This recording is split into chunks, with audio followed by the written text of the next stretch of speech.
그동안 주일 오전마다 차례로 살펴보시던 고린도전서 이제 마지막 장이 됐습니다.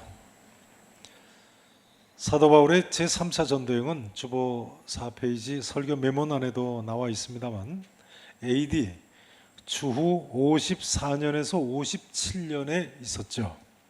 3차 전도여행이 AD 몇 년에서 몇 년 사이에 있었다고요? 54년에서 57년. 그래서 고린도전서는요 AD 55년에 바울이 에베소에서 쓴 것으로 보고 있습니다. 어디서 썼다고요? 에베소. 오늘 본문 8절을 보세요. 고린도전서 16장 8절에 보시면요, 내가 오순절까지 어디에 머물려 한다고요? 에베소에 머물려 한다. 그래서 고린도전서는 바울이 AD 55년경 에베소에서 쓴 것이 분명합니다. 오차가 그저 1년 정도 있을까 말까 합니다. 자, 이제 1절 2절 말씀을 보시겠습니다. 16장 1절 2절 말씀 함께 읽으십니다. 성도를 위하는 연보에 관하여는 내가 갈라디아 교회들에게 명한 것 같이 너희도 그렇게 하라. 매주 첫날에 너희 각 사람이 수입에 따라 모아두어서 내가 갈 때에 연보를 하지 않게 하라. 우리는 이 구절에서요, 신약 시대부터 이미 초대교회가 주의를 지킨 것을 알 수 있습니다. 보세요. 성도를 위하는 연보에 관하여는 내가 갈라디아 교회들에게 명한 것 같이 너희도 그렇게 해라. 그럼 어떻게 명했나요? 매주 언제요? 첫날에 너희 각 사람이 수입에 따라 모아두어서, 그러니까 매주 첫날에 모일 때 성도를 위한 연보도 같이 하라는 거예요. 내가 갈 때 그래서 특별히 연보를 하지 않게 하라. 그러니까 초대교회가 이미 신약 성경 시대부터 주의를 지켰군요. 여기 매주 첫날은 헬라어로 매 안식일 후 첫날이라는 뜻입니다. 본래 안식일은 금요일 해질 때부터 토요일 해질 때까지니까요. 안식 후 첫날은 오늘날의 주일, 일요일인 거죠. 이 안식일 후 첫날은 요한복음 20장 1절이나 16절 같은 데 보면 예수님께서 부활하신 안식 후 첫날과 같은 헬라어 단어로 되어 있습니다. 안식일 후 첫날, 안식 후 첫날. 초대교회는 이처럼 예수님 부활하신 날인 안식 후 첫날, 안식으로 첫날, 주일날에 매주 모임을 가졌던 거예요. 여러분, 예수님께서는 안식 후 첫날, 즉 주일에 부활하신 줄 믿으시죠? 이것은 역사적인 사실, 팩트입니다. 오늘까지 우리가 주일을 지키는 것이 예수님의 부활하신 것을 증거하는 또 하나의 증거입니다. 초대교회 때부터 주일을 오늘날까지 지켜왔으니까요.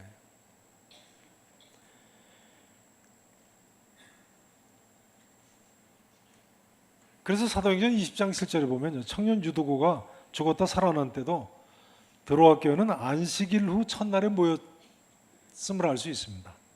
청년 유도고가 창에 걸터 앉아서 사도 바울의 설교를 듣다가 졸았어요. 졸다가 떨어졌죠. 어떻게 됐습니까? 어떻게 됐어요? 그러니까 설교 들으시면서 절대로 졸면 안 되시겠네요. 네.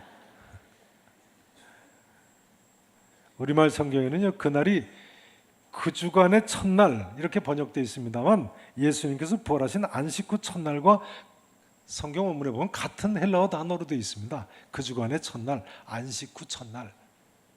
이처럼 기독교회는 초대교회 때부터 주일을 오늘날까지 지켜온 거예요. 오늘 본문 1절, 2절에도 보시면요, 보세요. 성도를 위하는 연보에 관하여는 내가 어디 교회들에게 명한 것 같이요, 갈라디아 교회들에게 명한 것 같이. 그러니까 갈라디아는 로마의 한 주죠. 주도가 에베소 아니에요? 에베소. 바울이 고린도 전서를 지금 쓰고 있는 이 에베소죠. 그러니까 에베소 교회를 비롯한 갈라디아 교회도 매주 안식 후 첫날 모이고 예배를 드리며 헌금을 한 것을 알 수 있어요. 그러니까 초대교회 당시에 이미 오늘날 터키 중부 지역인 소아시아 갈라디아 지방에서도 교회가 매주일 모였고요. 또 드로아 성에서도 유도고가 떨어진 그 드로아 성에서도 교회가 모였고요. 남북 그리스 지방인 고린도 성에서도 각처의 교회들이 이처럼 주일 성수를 한 것을 알 수가 있습니다. 그래서 로마 제국의 황제 트라이안이 오늘날 터키 북부 지방인 비두니아 지방으로 플린이라는 사람을 기독교를 박해하기 위해서 어사로 파견을 했는데요. 암행 어사는 아니고 어사로 파견을 했어요. 근데 이 플리니가 트라이안 황제한테 편지를 보낸 것이 있습니다. 1885년에서 1910년 사이에 발견된 이 플리니 편지에 보면 이런 내용이 나와 있어요. 잘 들어보세요. 저희 교회 2단계 성경 연구 시간에 나오는 내용인데요. 이 플리니 편지는 AD 110년경에 쓴 세계사적으로 유명한 편지입니다. AD 110년. 그러니까 예수님 수제자 사도 요한이 거의 AD 100년까지 살았거든요. 그러니까 사도들이 생존해 있던 이미 그때에 로마 황제의 어사가 터키 북부 지방에 가서 이렇게 보고를 올리고 있어요. 잘 들어보세요. 기독교인들은 주일 새벽에 모여. 언제 모인다고요? 주일 새벽에 모인다고요. 신이신 그리스도께 찬송을 부르고 도둑질, 음행, 기타 사회적 죄악을 멀리하자고 엄숙히 맹세합니다. 이렇게 기록하고 있어요. 그러니까 초대 기독교인들이 언제 모인 거예요? 주일날마다 모인 거예요. 주일날마다. 이미 주일이라는 단어가 사용되고 있었던 거예요. 요한복음 1장에, 요한계시록 1장에서도 사용되고 있죠. 주의 날이죠. 기독교 초기에는요, 유대인 기독교도들이 안식일도 주일과 함께 지켰겠습니다. 근데 이방인 기독교인들이 유대인 기독교도들보다 숫자가 더 많아지면서 이방교에서 자연히 안식일 대신 주일날 모이게 된 거예요. 게다가 AD 70년 예루살렘 성이 멸망하면서 더 이상 예루살렘 교회가 아예 없어졌으니까요. 안식일을 지키지 않게 된 것이죠. 그러니까요, 이제 와서 오늘날 우리가 안식일을 지켜야 한다고 주장하는 사람들은 말이 안 되는 이야기인 것입니다. 하나님의 교회라고 하는 이단이죠.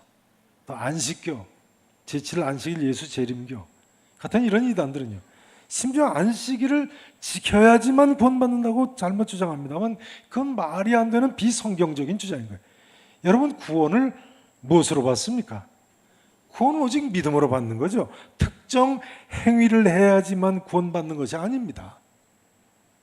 인간이 어떻게 행위로 구원받고 저 천국에 가서 거룩하신 하나님과 함께 영원히 거할 것을 기대할 수가 있겠습니까?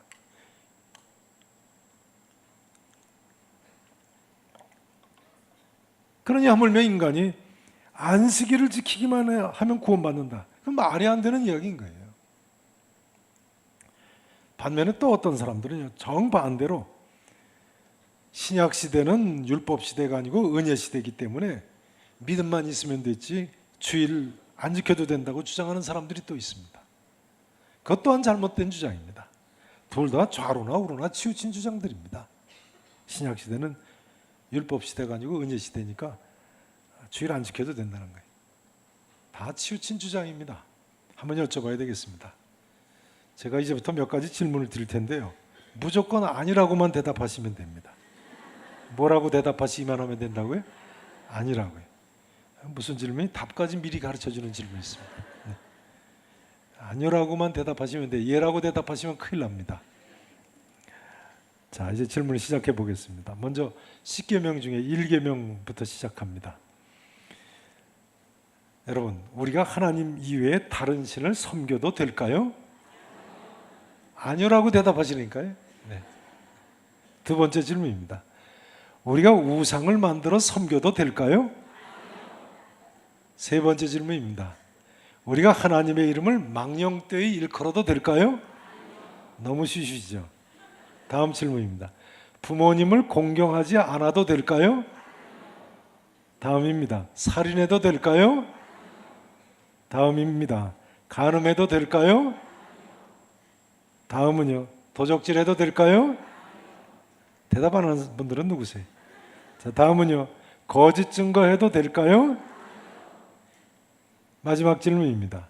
내 이웃의 집이나 아내나 일꾼들이나 그의 소유를 탐내도 될까요? 그런데 왜 10계명 중에 제4계명 안식일만은 지키지 않아도 된다고 주장을 하는 것입니까? 잘못된 거죠. 그러니까요, 안식일을 지켜야 구원받는다고 주장하는 사람들이나 주일까지도 지킬 필요가 없다고 주장하는 사람들이나 다 좌로나 우로 치우친 잘못된 주장을 하는 거예요. 오히려 우리는 매주일 초대교회 성도들처럼요, 예수님의 부활하심을 기억하고 이날을 기념하면서 기쁨으로 하나님께 찬양드리고 예배드리고 영과 진리로 예배드리고 말이죠, 하나님 원하시는 대로 경건한 삶을 살 것을 새롭게 결심하고 또 한 주간을 살아나가야 되는 것입니다. 아멘 하시기를 축원합니다. 이제 3절 4절 본문 말씀을 또 보십니다. 3절 4절 함께 읽으십니다. 내가 이를 때 인정한 사람에게 편지를 주어 너희의 은혜를 예루살렘으로 가지고 가게 하리니 만일 나도, 다시 한번 보세요. 내가 이를 때, 내가 고린도에 갈 텐데 말이죠, 너희가 인정한 사람에게 편지를 주어서, 고린도 교인 중에 몇 사람 뽑아가지고 말이죠, 편지를 줘서 너희의 은혜를, 여기 너희의 은혜가 뭔가요? 그 앞에 1, 2절에 보시면 매주 첫날에 각 사람이 수입에 따라서 모아둔 성도를 위하는 연보, 구제헌금을 가리킵니다. 구제헌금을 가지고 어디로 가지고 가게 하겠다고요? 예루살렘 성으로, 예루살렘 교회로 가지고 가게 하겠다.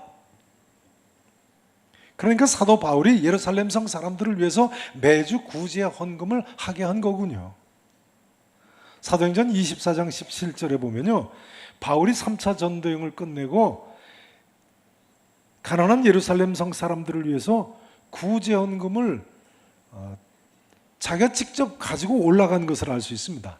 사도행전 24장을 한번 보시죠. 사도행전 24장.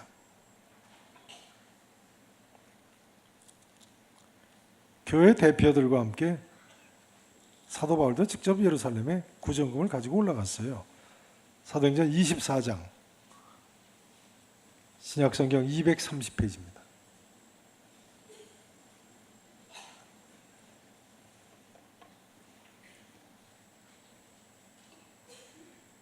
(24장) 17절, 18절 전반부 말씀을 보시겠습니다.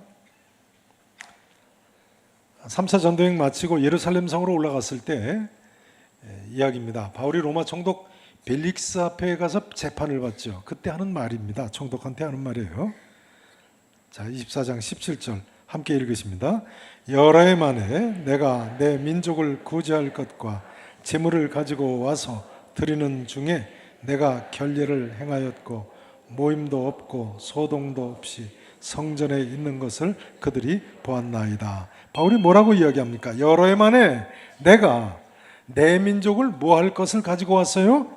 구제할 것을 가지고 왔어요. 구제 헌금을 3차 전도행 기간 동안 여러 교회 들리면서 마침내 고린도 교회까지 들리죠. 그 구제 헌금 한 것을 다 모아가지고 재물을 가지고, 재물과 함께 가지고 예루살렘 성전으로 올라갔어요. 그래서 드리는 중에 내가 결례를 행하다, 정결 예식을 행했다는 거예요. 모임도 없고 소동도 없고 예루살렘 성전에 있는 것을 사람들이 다 봤다는 거예요. 그러니까 바울이 3차 전도행 때 각 교회에서 모금한 구제헌금 가지고 예루살렘 성으로 올라간 거죠. 본래 초대교회는 이처럼 구제를 잘하는 교회였습니다, 여러분. 사도행전 11장 27절 이하에 보면요, 애초에 사도 바울이 1차 전도행을 떠나기 직전에도 로마 황제 클라우디우스 때에 천하의 큰 흉년이 들었습니다. 그래서 초대교회 안디옥 교인들이 유대 땅에 사는 형제들을 위해서 부조를 거두어가지고 예루살렘 성에 올려보냈어요. 그때 누구와 누구의 손으로 올려보냈어요? 사도행전 11장 27절 이하에 보면요, 바나바와 사울, 즉 사도 바울의 손에 들려서 예루살렘 교회 장로들에게 이 부조를, 구제 헌금을 올려보냈다고 나와 있어요. 사도 바울이 사실은 그 이후도 구제를 많이 한 모습을 성경은 보여주고 있습니다. 갈라디아서 2장 9절 한번 보시죠. 갈라디아서 2장 9절.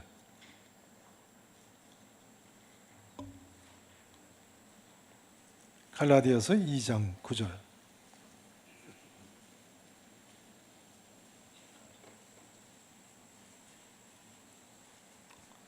2장 9절 10절 신약성경 302페이지입니다. 302페이지.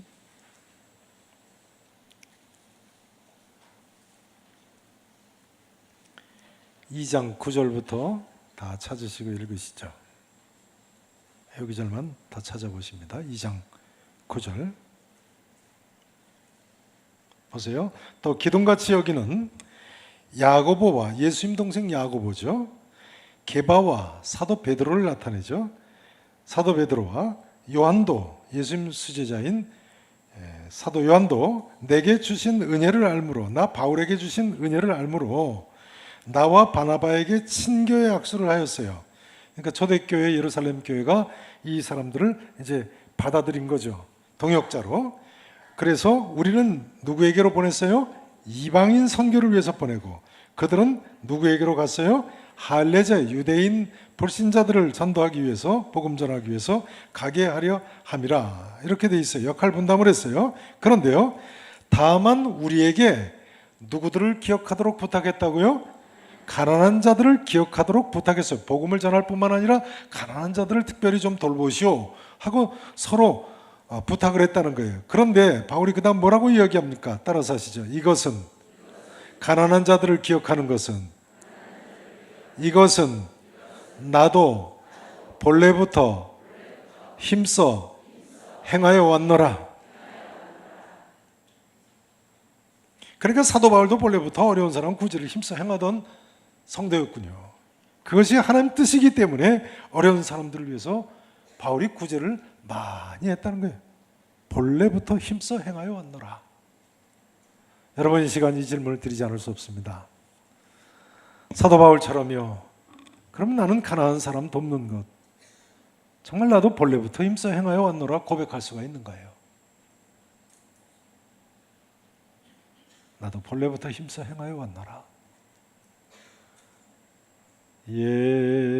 예수님처럼, 바울처럼 그렇게 살 순 없을까? 남을 위하여 당신들의 온몸을 온전히 버리셨던 것처럼. 자, 이 복음성 1절부터 같이 한번 하실까요? 낮엔 해처럼 밤엔 달처럼이죠. 반주 좀 부탁. 낮엔 해처럼 밤엔 달처럼. 조금 빨리 하시겠습니다.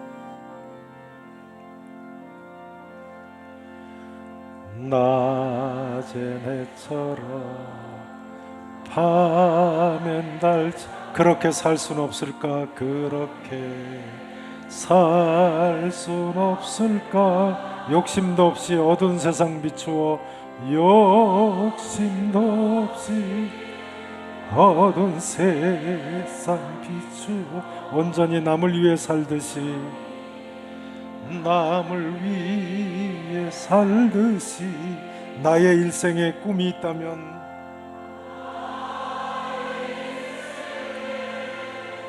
꿈이 있다. 이 땅의 빛과 소금 되어, 빛과 소금 되어 가난한 영혼, 지친 영혼을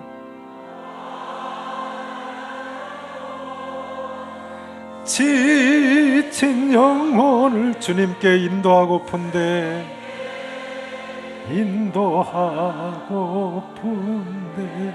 나의 욕심이, 나의 못난 자아가, 나의 욕심이, 나의 못난 자아 언제나 커다란 짐 되어, 언제나 커다란 짐 되어 나를 짓눌러 마음을 곤곡해 하니, 나를 짓눌러 마음을 곤곡해 하니, 예수여 나를 도와주소서요, 나를 도와주소서. 예수님처럼, 바울처럼, 예수님처럼,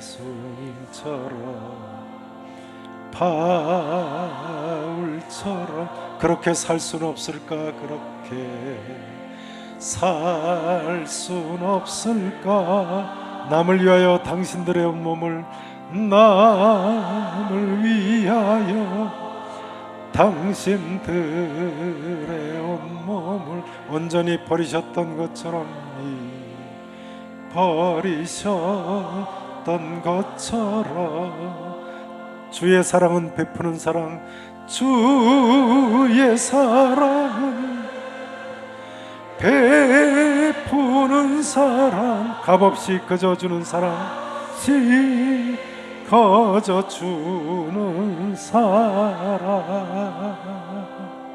그러나 나는 주는 것보다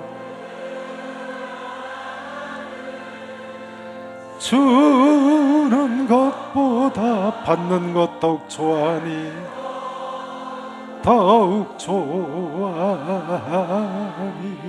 나의 입술은 주님 닮은 듯하나 나의 입술은 주님 닮은 듯하나 내 맘은 아직도 추워요. 아직도 추워요. 받을 사랑만 계수하고 있으니 받을 사랑만 계수하고 있으니 예수여 나를 도와주소서. 아멘. 나를 도와주소서. 이 찬송은 저희 선친이 가장 좋아하시던 찬송인데요, 어느 날 가족 예배를 드리는데 저희 아버지가 이 악보를 펼쳐 놓으시더니 이 찬송을 오늘 부르자고 그러시는 거예요. 근데 저는 그때 이 찬송을 처음 보는 찬송이었어요. 이제 처음 나왔을 때죠. 저희 아버지가 뭐 노래를 그렇게 잘하시는 분이 아니시거든요. 가사가 이제 마음에 들으신 거예요. 그러니까 아버지도 헤매시고 저도 헤매고 그냥 참 읊는 것 같이 그렇게 그 노래 부른 찬송한 기억이 있습니다. 예수님처럼 바울처럼 그렇게는 살 수 없을까. 이 찬송을 부르니까 돌아가신 아버님 생각이 납니다. 이제야 좀 철이 드는 것 같습니다.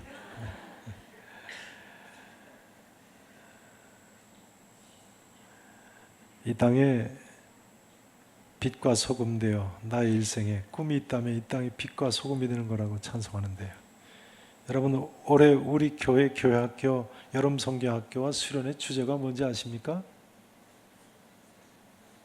소금과 빛이 되자죠. 소금과 빛이 되자.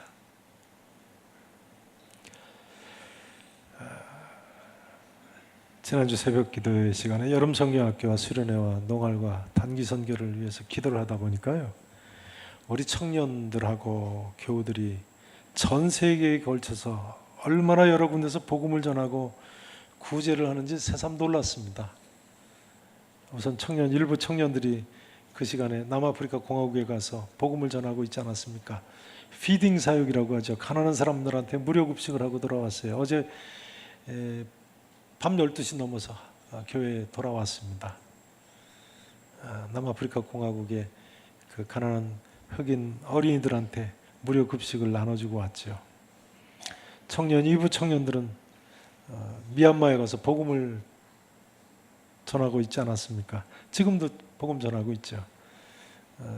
이 미얀마로 간 청년들은 교회에서 1,000만 원을 특별 헌금을 해가지고 미얀마 현지인들을 위해서 사역하는 그 사역자 교회와 집을 짓는 사역을 도와주고 올 겁니다.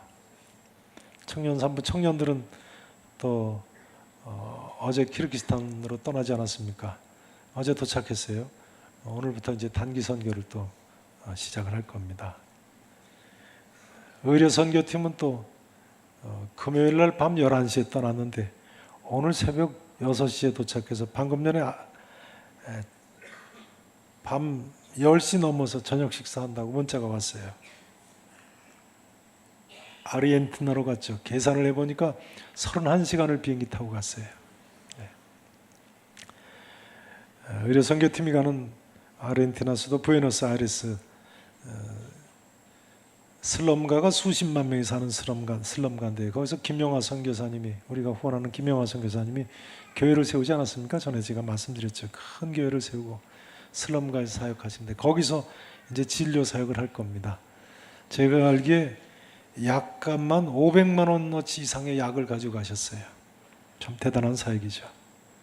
의료 선교팀에는 머리 해주는 분까지 같이 가셨어요. 선교지는 가난한 지역에 가니까요. 머리 해주는 분이 얼마나 인기가 있는지 모릅니다. 또 무료 사진도 촬영을 해줘가지고 즉석에서 현상을 해주는데 얼마나 인기가 있는지 모릅니다. 의료진 이상으로 인기가 있어요. 머리 해주고 사진 찍어주고 또 한의사 분들이 가서 침 놔주고 하면 신기해가지고. 여러분 다음에 기회가 있으시면 가능한 단기 선교를 좀 따라가세요. 가시면 다 하실 일이 있습니다. 그런데 사실을 말씀드리자면 사실은 그 정도 선교와 구제 사역이 아닙니다. 지난주에는 권사님, 저희 교회 권사님 한 분이 570만 원을 헌금을 하시면서요. 해외 선교 좀 써달라고 그러세요. 목사님이 어디에 쓸지 정해달라고. 그래서 당에서 이제 일임을 받아가지고 한 주간 고심을 해보니까 선교지 어느 지역으로 보낼까 고민하다 보니까 시리아 난민 사역에 좀 썼으면 좋겠더라고요. 저희 교회 공동파송 선교사님이 요르단에서 강성구 선교사님 아시죠? 시리아 난민 사역을 하시거든요. 거기 필요하냐고 문자를 하니까 문자가 왔어요. 대형 텐트를 좀 세웠으면 좋겠다고. 사진하고 보냈는데 난민들이 한꺼번에 몰려가지고 텐트를 치고 사니까 조그만 텐트 하나 세워놓고 어린애들 학교를 못 보내지 않습니까? 어린애들 텐트에 책상도 없어가지고 땅바닥에 돗자리 깔고 엎드려서 그림 그리고 있는 그런 사진이 왔더라고요. 근데 너무 많이 몰려와가지고 대형 텐트를 세워야 되겠다는 거예요. 그 이제 대형 텐트를 세우고 그 어린이들한테 먹을 것 주고 학용품 나눠줄 수 있게 된 거죠. 또 일도 지난주에 있었던 일인데요. 또 다른 권사님 두 분이요. 얼마 전에 수요 예배 시간에 인도 구자라트주에서 사역하시는 이모 선교사님이 오시지 않았습니까? 그 선교사님이 우물을 파줘야 되는데 우물 파는데 500만 원씩 든다고 그때 광고를 하셨죠. 그 수요 예배 참석하신 권사님 두 분이 1,300만 원을 헌금하셨어요. 그래서 우물을 지금 2개를 파기를 시작하고 있습니다. 인도의 구자라트주는 기독교 박해가 가장 심한 주입니다.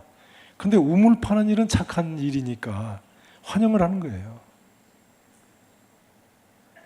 지난주에는 또 권사님 한 분이 이 자리에도 계신데요.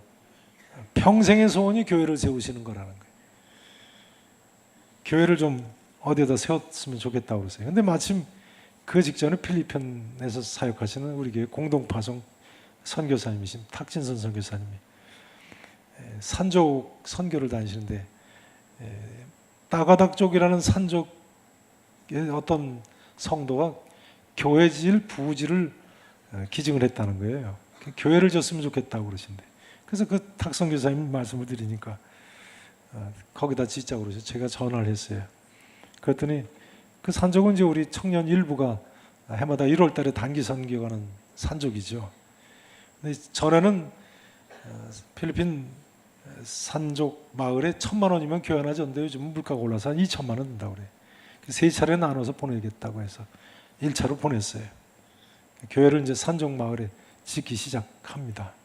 내년 언제쯤은 이제 입당 예배 가실 분 모집한다고 공고가 날 것 같습니다.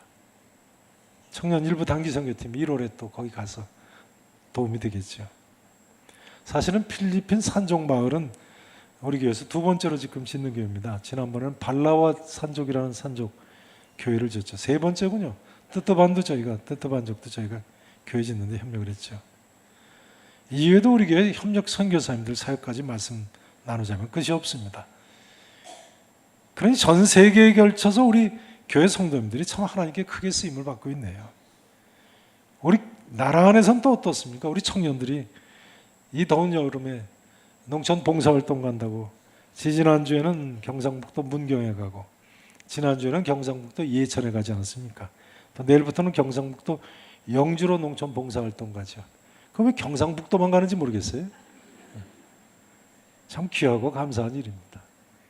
여러분 세계 지도를 마음에 펼쳐놓고 한번 생각해 보세요. 아프리카 최남단의 남아프리카 공화국에서, 미얀마에서, 키르기스탄에서, 남아메리카 최남단인 아르헨티나에서, 요르단에서, 인도에서, 필리핀에서, 경상북도에서 동시다발적으로 이런 하나님의 일들에 참여하고 계십니다. 우리 하나님은요, 다시 말씀드리자면 지금도 세계 열방 가운데 쉬지 않고 구원의 역사를 행하고 계신 분이십니다. 우리가 이 하나님의 큰일에 동참하는 것이 얼마나 영광스러운 일입니까? 이제 오늘 말씀 증거를 이 한마디로 마치기를 원합니다. 낮엔 해처럼 밤엔 달처럼 그렇게 살 수는 없을까? 예수님처럼 바울처럼 그렇게 살 수는 없을까? 이것이 바로 이 자리에 계신 모든 분들의 신앙 고백이 되고 평생의 삶의 모습이 될 수 있기를 우리 구주 예수 그리스도 이름으로 간절히 축원하겠습니다.